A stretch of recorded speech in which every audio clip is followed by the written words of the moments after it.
In this presentation, we'll present and explain the normative ethical theory advocated by John Stuart Mill and called Act Utilitarianism.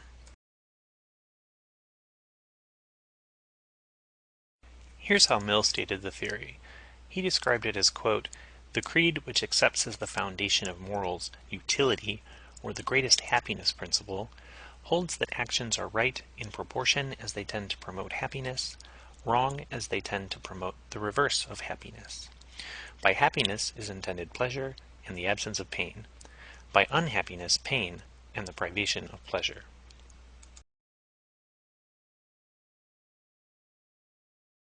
From reading this passage, it's not entirely clear which criterion of rightness it is that Mill is suggesting.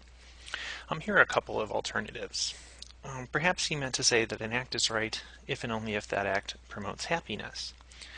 But that can't quite be right, because there are all sorts of morally monstrous acts that might promote happiness, like the actions of a tyrannical dictator who tortures and murders his own people. Those actions might promote his own happiness, so they promote some happiness, but nevertheless they're morally repugnant. How about this attempt? An act is right if and only if it causes pleasure in the absence of pain. This might sound good at first, but a moment of reflection should reveal that no act has ever caused pleasure in the absence of pain. How do I know this? Well, because there's still some pain around. Right? People still experience pains. There's no action that has ever caused pleasure in the complete absence of pain. Maybe U3 is a little bit better. Maybe what Mill meant to say is that an act is right if and only if it causes pleasure and does not cause pain. But again, this seems wrong, right? There might be some actions that are morally acceptable even though they cause pleasure and a little bit of pain. Right, so consider the act of picking your teeth with a toothpick and removing an unpleasant obstruction in your gums. Getting the obstruction loose causes some pleasure, the pleasure of relief from that nagging sensation of having something between your teeth. But suppose that it also causes a little bit of pain, right? As the obstruction comes loose, the piece of food comes loose, you suffer a little bit of pain. If U3 were the correct moral criterion, then picking your teeth with the toothpick would be morally wrong, because it causes pleasure and it also causes pain, so it wouldn't be a right action. So we need to do a little bit better here in order to capture the principle that Mill was going for. In order to properly state his Act Utilitarian theory, we need to make the following assumptions. So we're going to assume that pleasures and pains can be measured in some sense. We can quantify them. And we also need to assume that we can weigh pleasures and pains against each other, right? So some amount of pleasure might counterbalance some equal amount of pain. And we also need to assume that it makes some sense to say that a particular episode of pleasure or pain is a consequence of some action or other, is caused by that action.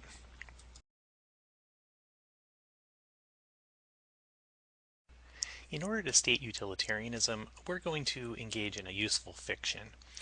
We're going to assume that pleasures and pains can be measured in standard measurement units. So the standard measurement unit of a pleasure is, we're going to call it the hedon, and the standard unit of measure of a pain we'll call the dolor. And we're going to assume that we can assign roughly a numerical value to each pleasure, each experience of pleasure, that captures its intensity and its duration. So for example, the pleasure that you get from eating a delicious meal, let's say that might produce 30 pleasure units or 30 hedons, whereas the pleasure you get from eating a delicious snack would be somewhat less than that. That might be 10 hedons or 10 pleasure units. Now, this is a bit of a fiction, of course, because we don't really have a precise measure for how pleasurable a particular experience of pleasure is, but we do make comparative judgments, so this isn't too much of a stretch. We're going to do something similar for pains. We're going to assume that every experience of pain can be assigned a value, and the standard unit of measurement for pains we'll call the dolor. So if you whack your thumb with a hammer while driving a nail, that might cause 50 dolors of pain. Whereas if you lightly stub your toe while walking around in the middle of the night, that might cause, say, 10 dolors of pain. Okay, now here's another assumption we're going to make about our measurement system for pleasures and pains. We're going to assume that pleasures and pains can be counted against one another, right? They can be added and subtracted. So if you experience 20 hedons of pleasure and I experience 20 hedons of pleasure, then as a result of some action, say, then all of that pleasure taken together is 40 hedons of pleasure.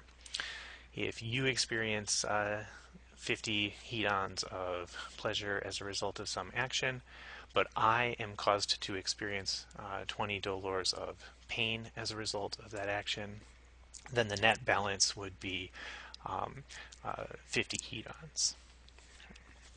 So again, all this might seem a little arbitrary and silly, but we do make comparative judgments about pleasures and pains, and we do balance pleasures against pains, right? So we sometimes talk about something being worth the pain, right? So I went to the dentist and had a tooth drilled, and it was painful, but it was worth it because it spared me further pains in the future.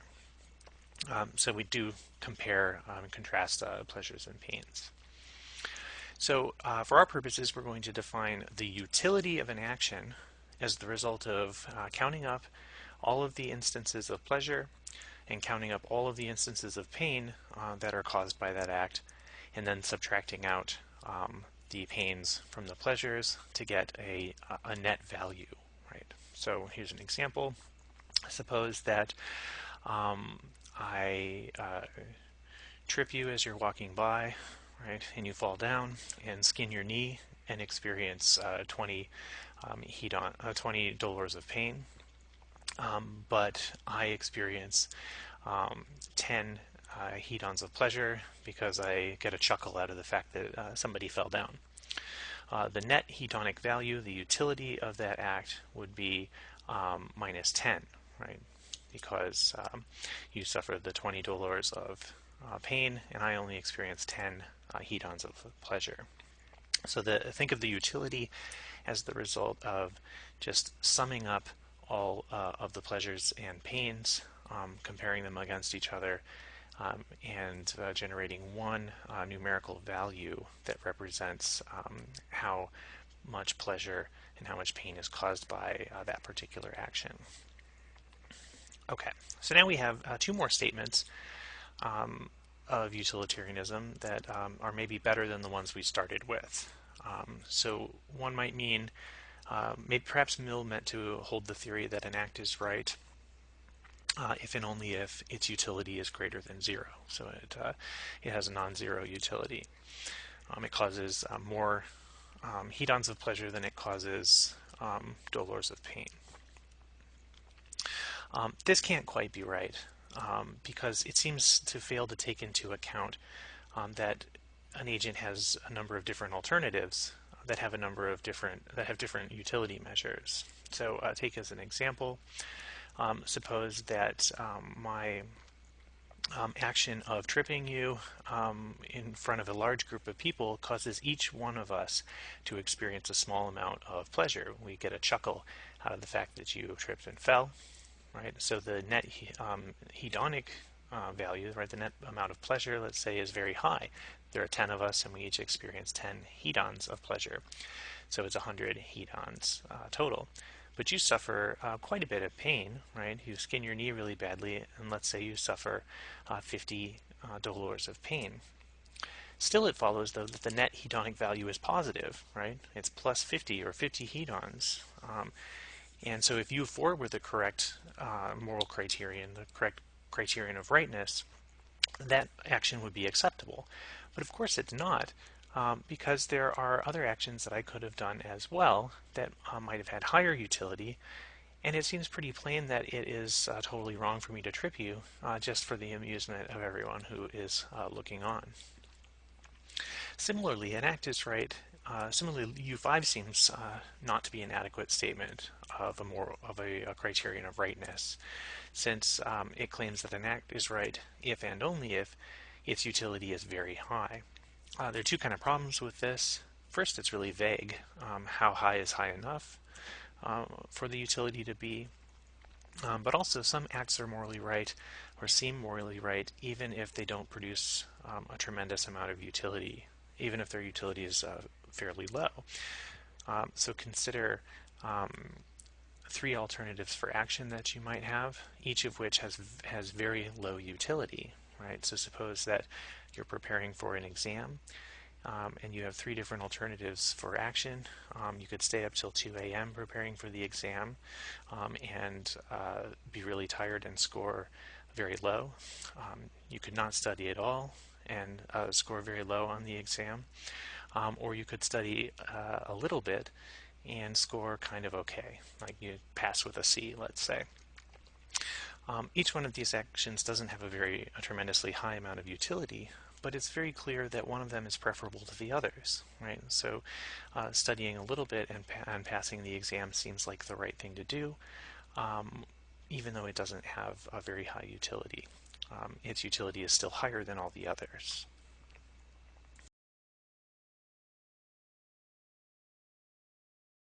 One reason why the proposed formulations of utilitarianism that we've examined so far have been unsuccessful is that they fail to take account of the fact that we have alternatives whenever we act. So we'll say that an action is an alternative for you when it is something that you could have done instead, right? So take as an example the case where I trip you as you walk by. That's an action of mine, my tripping you, but I have a number of different alternatives to that action. I could wave to you instead, or I could just do nothing and just keep standing there, or I could say hello. So each one of these is an alternative to what I do, right? And so far, our formulations of utilitarianism haven't really taken account of the fact that that each action has alternatives. Consider this statement, this attempt to capture the criterion of rightness embodied in Act Utilitarianism. U6, an act is right if and only if its utility is higher than any of the agent's alternatives. Okay, this looks pretty good, right? This seems to explain why I shouldn't trip you as you walk by, because there's an act that I could do instead that has higher utility, right? I could wave to you and say hi instead of tripping you, in which case I wouldn't experience the 10 hedons of pleasure at watching you fall down, but you wouldn't suffer the 20 dolors of pain, right? Instead, you'd experience a few hedons of pleasure because a person waved to you and said something nice. So U6 has a lot going for it. It seems like it takes into account our alternatives and avoids some of the objections that we've made to other formulations. But the problem here is that it doesn't allow for a tie between two morally right actions, right? So sometimes we might think that if an action has just as much utility as another action, and there's nothing else that could produce more utility, that it would be okay to perform either of those two actions. So take an example. I have a piece of candy that I can't break into smaller pieces, and it would give Jane 10 hedons of pleasure to have the candy, and it would give Billy 10 hedons of pleasure to have the candy, but I can't give it to both, right? So it seems like my alternatives are as follows. Alternative 1 would be give the candy to neither, right? In which case nobody experiences any pleasure, and the net utility is 0.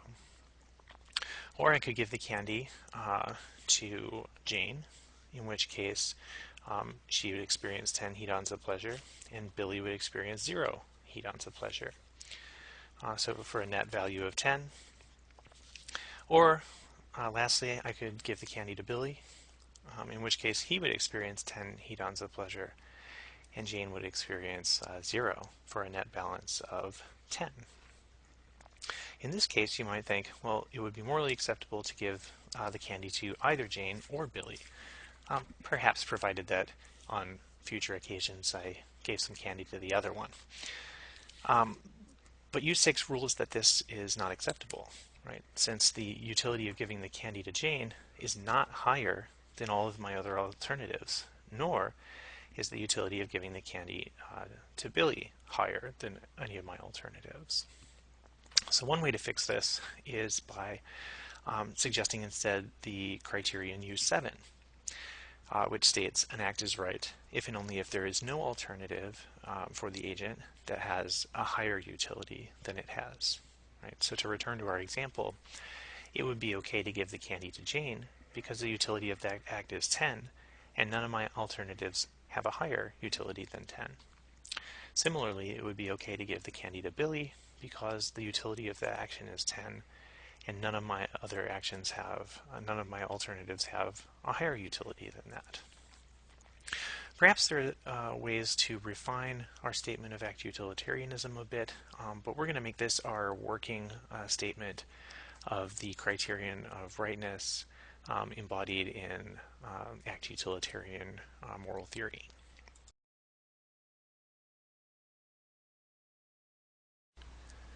If you do any reading about utilitarianism, you'll probably encounter formulations of the theory that look something like these.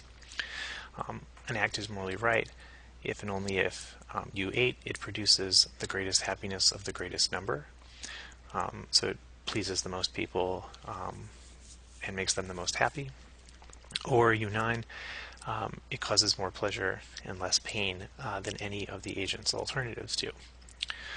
We're not going to formulate utilitarianism in either of these two ways because what's going on here is that in both formulations, a right act is required to maximize two independent variables. So look at U8. If your act is right, it has to maximize two things: the number of people made happy, right, and the amount, the total amount of happiness. And this criterion of rightness short circuits in cases where both of those variables kind of pull apart or diverge. And we'll look at some examples of those kinds of cases later. Similarly, U9 requires you to maximize two independent variables when acting: the amount of pleasure caused by your action and the amount of pain caused by your action. Right? So you have to maximize the amount of pleasure, but also minimize the amount of pain in order to do something right. And these two variables come apart in a lot of cases. There are some morally right actions that produce almost no pleasure, but quite a bit of pain. And there are some morally wrong actions that produce almost no pain, but quite a lot of pleasure. So we want to make sure that we don't require ourselves to maximize two independent variables that can come apart.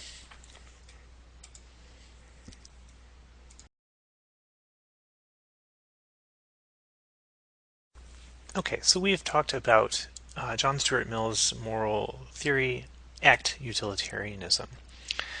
And it's a consequentialist moral theory. So Mill states that the moral status of an action depends on how much utility it would produce. So it depends on what the consequences of performing that action would be.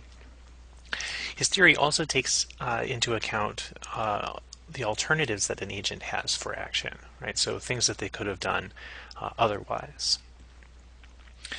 Mill requires that the utility of an act be at least as high as that of its available alternatives in order to be right. So this means that there can be ties for first place, and that we can have one or more actions that are both equally right. Lastly, Mill's account is an egalitarian account insofar as it takes into account all the pleasures and pains produced by an action. So every instance of pain or pleasure that's caused by an action is morally relevant, all of the pains that are experienced by people or any creature that are affected by the action count from a moral point of view.